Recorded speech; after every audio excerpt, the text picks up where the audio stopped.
Hello students, I am your account teacher and today's topic is Companies Act 2013. Companies act 2013। अब किसी भी act को detail में study करने से पहले आपको उसके पीछे का बैकग्राउंड पता होना चाहिए।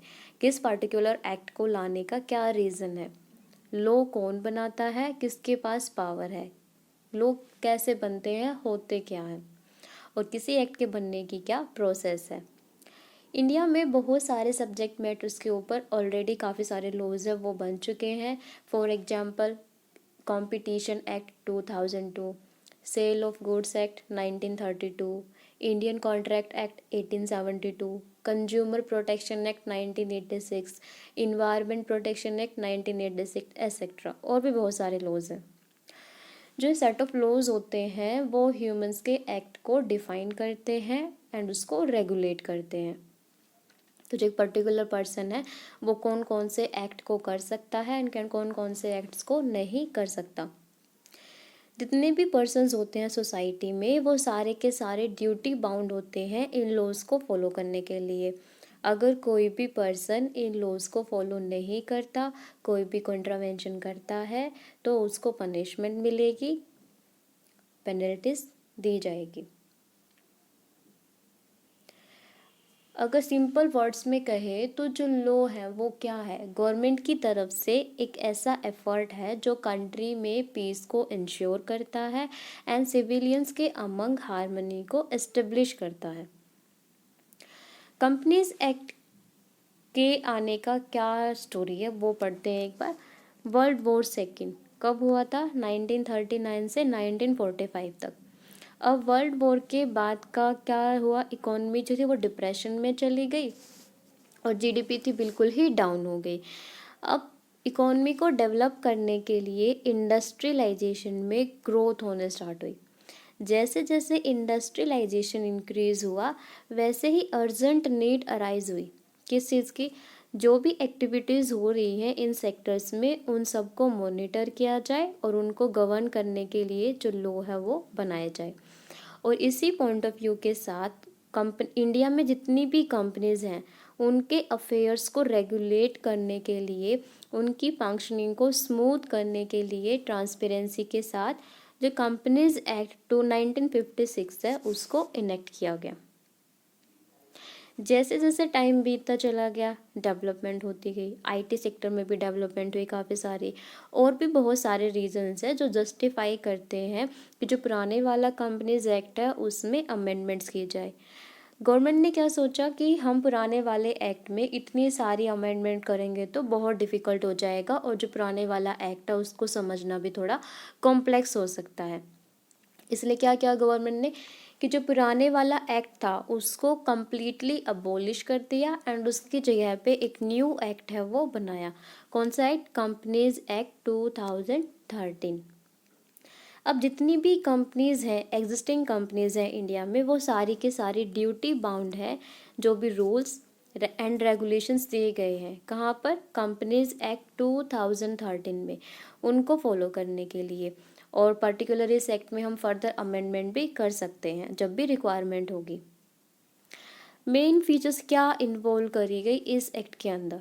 विजिलेंस यानी कि जागरूकता, awareness, innovation, aspiration, prediction and many more. अब इनको एनालाइज करने से पहले दोनों एक्ट्स को, जो पुराने वाला था एंड जो न्यू वाला एक्ट है 2013, उससे पहले हम एक बार देख लेते हैं कि एक्ट बनते कैसे हैं। जो इंडियन कॉन्स्टिट्यूशन है उसको लिस्ट में डिवाइड किया गया है। तो 3 लिस्ट हैं हमारी, union list, state list and concurrent list. जो भी सब्जेक्ट्स गिवन होंगे यूनियन लिस्ट में उनके ऊपर लॉ कौन बना सकती है? Central government. और जो स्टेट लिस्ट में सब्जेक्ट्स गिवन होंगे उनके ऊपर लॉ कौन बना सकती है? State government. और कॉन्करेंट में दोनों, union plus state. By chance अगर दोनों में डिस्प्यूट्स हो जाए, यूनियन में और स्टेट में, जो यूनियन है उसको प्रेफरेंस मिलेगी, यानी कि जो यूनियन कह रहा है कि इस पर हमें ऐसे लॉ बनाना चाहिए तो उसकी बात है वो मानी जाएगी। ये तो थी किसके पास पावर है। अब प्रोसेस क्या है, कैसे बनता है। देखो सबसे पहले क्या होता है, एक पर्टिकुलर एरिया के अंदर जो प्रॉब्लम्स है, वेरियस प्रॉब्लम्स है, वो अराइज होती हैं और उन्हीं प्रॉब्लम को सॉल्व करने के लिए ड्राफ्ट, जिसको हम बिल भी कहते हैं, ड्राफ्ट या फिर बिल, उसको लिखा जाता है। अब इस ड्राफ्ट को रिप्रेजेंट किया जाएगा पार्लियामेंट के हाउसेस में। कौन कौन से, लोकसभा एंड राज्यसभा। या तो लोकसभा में होगा या राज्यसभा में होगा। जैसे ही ये बिल, चाहे वो सिंपल मेजॉरिटी हो या फिर स्पेशल मेजॉरिटी हो, वो डिपेंड करता है किस टाइप का बिल है। जैसे ये हाउसेज ऑफ पार्लियामेंट के वो बिल को पास कर देंगे, उसके पास होने के बाद जो बिल है वो जाएगा प्रेसिडेंट के पास, और जिस दिन प्रेसिडेंट उस बिल पर साइन करके अपनी एसेंट दे देगा, यानी कि सहमति दे देगा, उस दिन से वो बिल क्या बन जाएगा, उसको हम बिल नहीं कहेंगे, उसको हम कहेंगे एक्ट। देखो क्या हुआ, सबसे पहले प्रॉब्लम अराइज हुई, फिर हमने ड्राफ्ट लिखा, उस ड्राफ्ट को हमने रिप्रेजेंट करा पार्लियामेंट के हाउसेस में, लोकसभा एंड राज्यसभा में। जब वहाँ से बिल पास हो गया, उसको हमने भेज दिया प्रेसिडेंट के पास।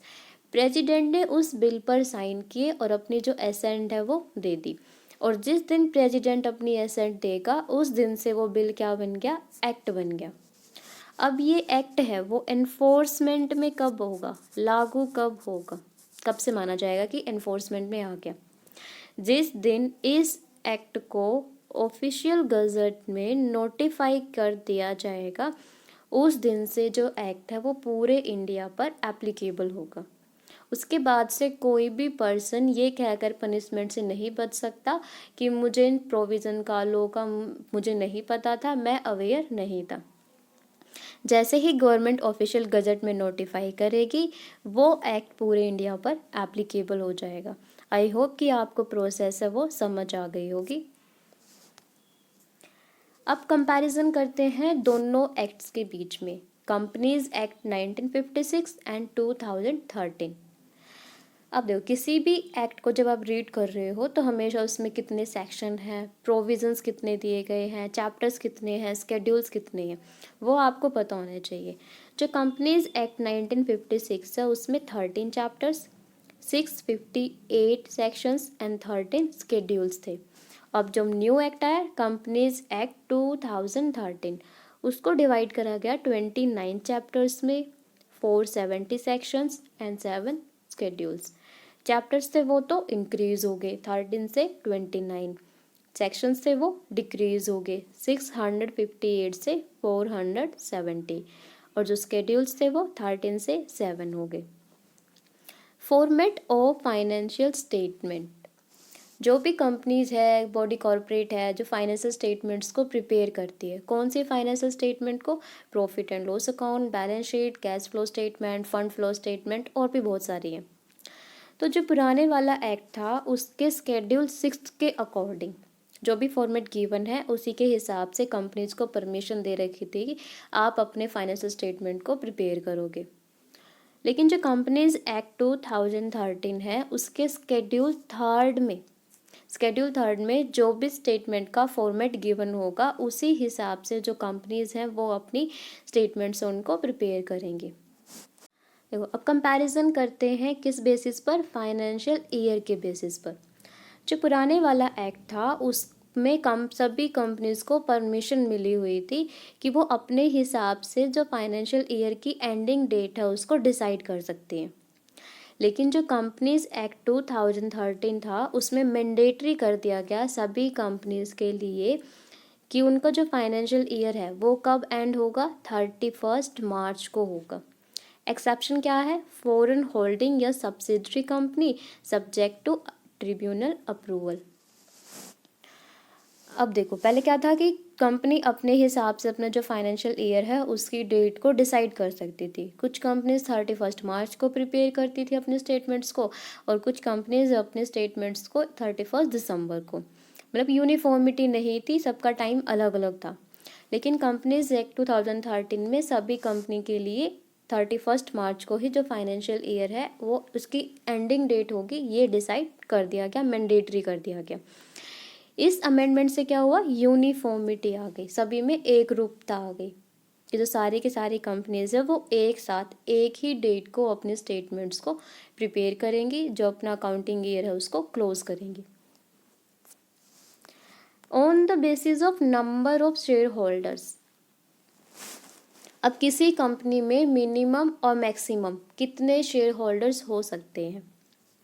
जो पुराने वाला एक्ट था, ओल्ड एक्ट था, उसमें जो प्राइवेट लिमिटेड कंपनी है उसके मैक्सिमम शेयर होल्डर 50 हो सकते थे, 50, और एक्सक्लूड करके किसको, पास्ट एंड प्रेजेंट एम्प्लॉयज़ को।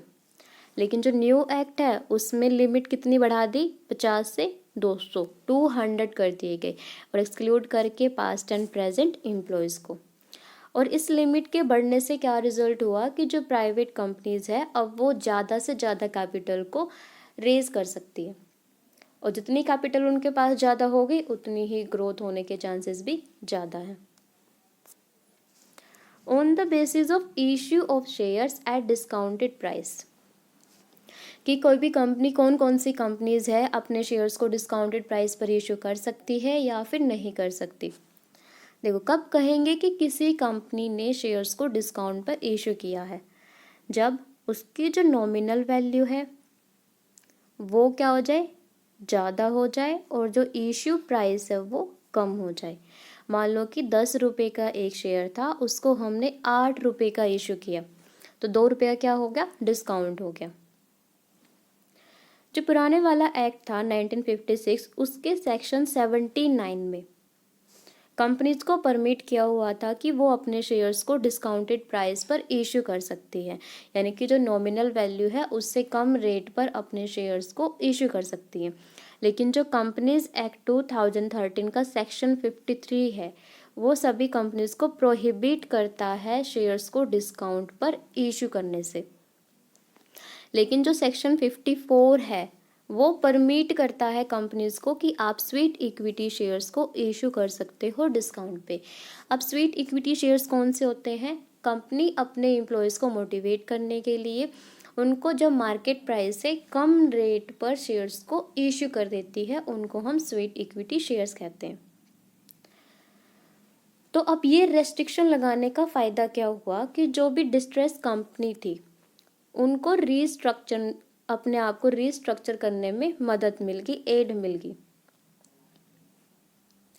अब जो स्वीट इक्विटी शेयर्स हैं उनको डिस्काउंट पर परमिशन देने से क्या फ़ायदा हुआ, जो टैलेंटेड एम्प्लॉयज़ थे वो अट्रैक्ट कर सकती है कंपनीज, जो स्टार्टअप हैं वो हो सकते हैं, और भी बहुत सारे जो वैल्यू एडिशंस हैं वो हो गई।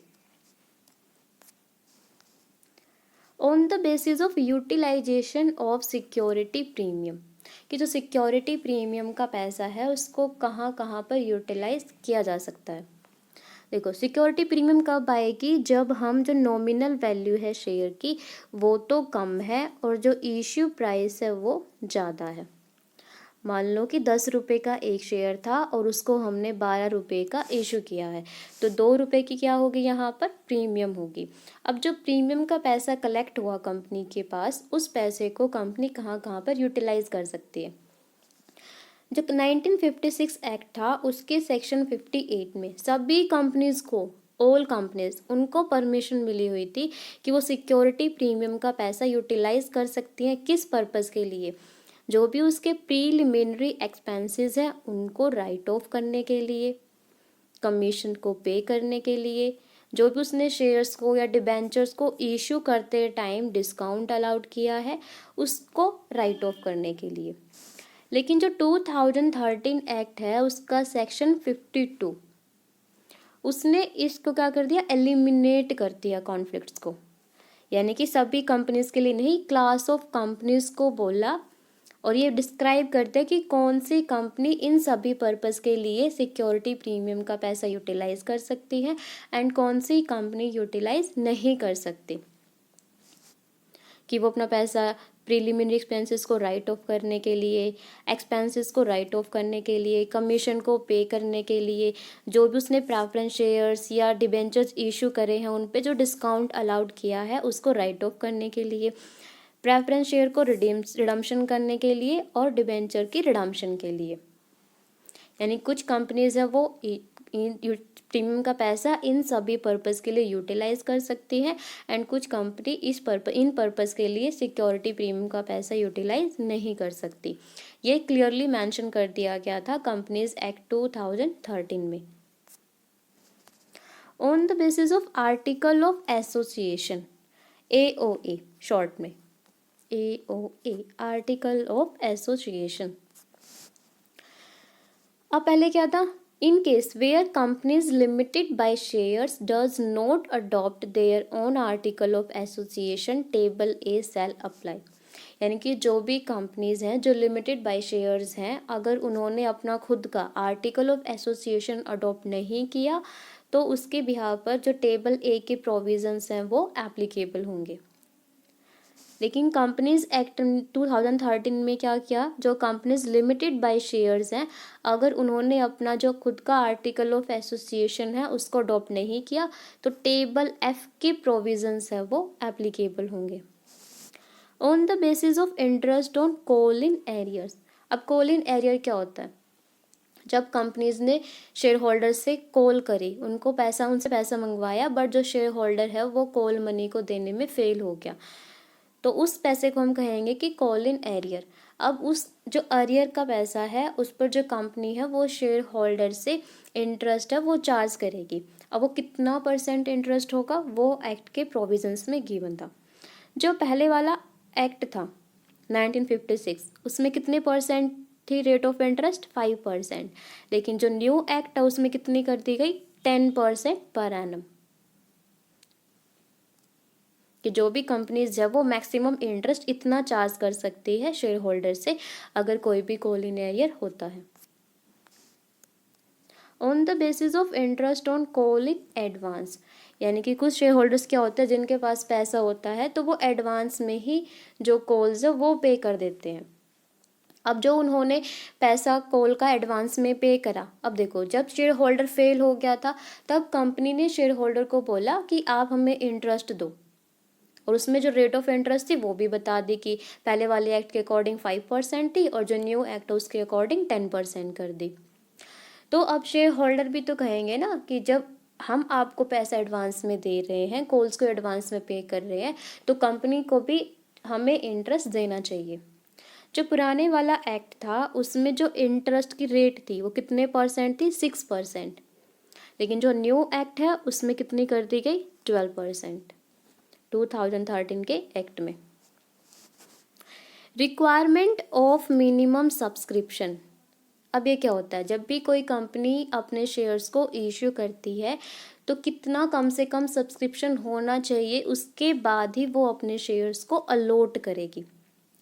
जो पहले वाला था सेक्शन 69, उसकी जो भी रिक्वायरमेंट थी सब्सक्रिप्शन के लिए वो शेयर्स पर ही एप्लीकेबल थी कि मिनिमम 90%, कितना % था, 90%। मान लो आपने 1 लाख के शेयर्स इशू करे हैं, 1 लाख रुपीज़ के, तो आपके पास जो सब्सक्रिप्शन है वो कितने तक का आना चाहिए, 90,000 शेयर्स के लिए आना चाहिए। तभी आप जो कंपनी है वो अपने शेयर्स को अलॉट करेगी। ये से जो प्रोविज़न था किसके ऊपर एप्लीकेबल होता था, सिर्फ शेयर्स के ऊपर एप्लीकेबल था। लेकिन जो 2013 एक्ट का जो सेक्शन 39 है उसने रेस्ट्रिक्ट कर दिया कंपनी को कि जो भी सिक्योरिटीज़ वो इशू करती है, चाहे शेयर्स करे, डिबेंचर्स करे और अनदर सिक्योरिटी इशू करे, उन सभी के लिए उसको मिनिमम सब्सक्रिप्शन की रिक्वायरमेंट को पूरा करना होगा। अगर वो नहीं करती, जो भी सब्सक्राइब्ड थे, जितनों ने भी सब्सक्राइब करा था, उन सभी का जो पैसा है उसको रीपे किया जाएगा। 1 पर्सन कंपनी, OPC, पहले वाले एक्ट में तो ये कॉन्सेप्ट एग्जिस्ट ही नहीं करती थी OPC की। 2013 के एक्ट में एक नई टाइप ऑफ कंपनी है उसको ऐड करा गया 1 पर्सन कंपनी को, कि जो अकेला एक पर्सन है वो भी कंपनी को एस्टेब्लिश कर सकता है। लेकिन कंडीशन क्या है कि जो नेचुरल पर्सन है वही कंपनी को एस्टेब्लिश कर सकता है और जो आर्टिफिशियल पर्सन है वो एस्टेब्लिश नहीं कर सकते। ऑल्ट्रेशन ऑफ ऑब्जेक्ट क्लोज, यानी कि जो कंपनीज के क्लोज होते हैं, object close, name close, capital close, तो जो ऑब्जेक्ट क्लोज है उसमें ऑल्ट्रेशन, चेंजेस कर सकते हैं या नहीं कर सकते। जो पुराने वाला एक्ट था, alteration of object clause was done for one of the specified purposes as mentioned in section 17(1) of the 1956 act. देखो पुराने वाले एक्ट के अकॉर्डिंग क्या था, जो सेक्शन 17(1) में जो भी स्पेसिफाइड पर्पस को ऑल्ट्रेशन करने के लिए बताया गया है कि आप इन पर्पस से अपने ऑब्जेक्ट क्लोज को क्या कर सकते हो, ऑल्टर कर सकते हो। लेकिन जो 2013 का एक्ट था, does not require the alteration of object clause for specified purposes as given in the earlier act. Provisions of section 17(1) of the 1956 act have been omitted in the 2013 act. लेकिन 2013 के जो कंपनी एक्ट है उसमें इसको provision को क्या कर दिया गया, ओमिट कर दिया गया, हटा दिया। Registration of alteration of object close. अगर कोई कंपनी अपने ऑब्जेक्ट क्लोज में ऑल्ट्रेशन कराती है तो उसके लिए आपको रजिस्ट्रार के पास रजिस्ट्रेशन करवाना पड़ेगा। जो पुराने वाला एक्ट था, प्रीवियस एक्ट था, उसमें कोई भी टाइम लिमिट नहीं थी कि कोई कंपनी अगर अपने ऑब्जेक्ट क्लोज में ऑल्ट्रेशन करती है उसके बाद वो कितने टाइम के अंदर अंदर रजिस्ट्रेशन करवाएगी रजिस्ट्रार ऑफ कंपनीज, रजिस्ट्रार के पास। लेकिन जो कंपनीज एक्ट 2013 है उसमें मैंडेटरी कर दिया गया कंपनीज के लिए कि उनको अगर उन्होंने अपने ऑब्जेक्ट क्लोज में कोई भी ऑल्ट्रेशन करवाया है तो उसको रजिस्टर करवाना पड़ेगा रजिस्ट्रार के पास। कितने दिन के अंदर अंदर, 30 डेज के अंदर अंदर। कन्वर्जन प्राइवेट टू पब्लिक, कि कोई कंपनी प्राइवेट से पब्लिक में कन्वर्ट होना चाहती है तो उसके लिए क्या प्रोविज़न है। The previous act did not allow any alteration which had the effect of converting public company into a private company and shall have no effect unless such alteration has been approved by the central government where the power was delegated to registrar of companies। जो पुराने वाले act में ऐसा कुछ भी allow नहीं था, ऐसी कोई अल्ट्रेशन नहीं थी कि जो कंपनी है कोई भी इफेक्ट होता है कन्वर्टिंग का पब्लिक से प्राइवेट, प्राइवेट से पब्लिक, तो उसके लिए जो अप्रूवल है वो सेंट्रल गवर्नमेंट से लेनी पड़ेगी या फिर जो डेलीगेट करती गई थी पावर किसको, रजिस्ट्रार ऑफ कंपनीज को। लेकिन 2013 एक्ट के अंदर made approval of tribunal a pre requirement. अगर कोई भी कंपनी है वो प्राइवेट से पब्लिक होना चाहती है तो उसको ट्रिब्यूनल से अप्रूवल लेनी पड़ेगी पहले।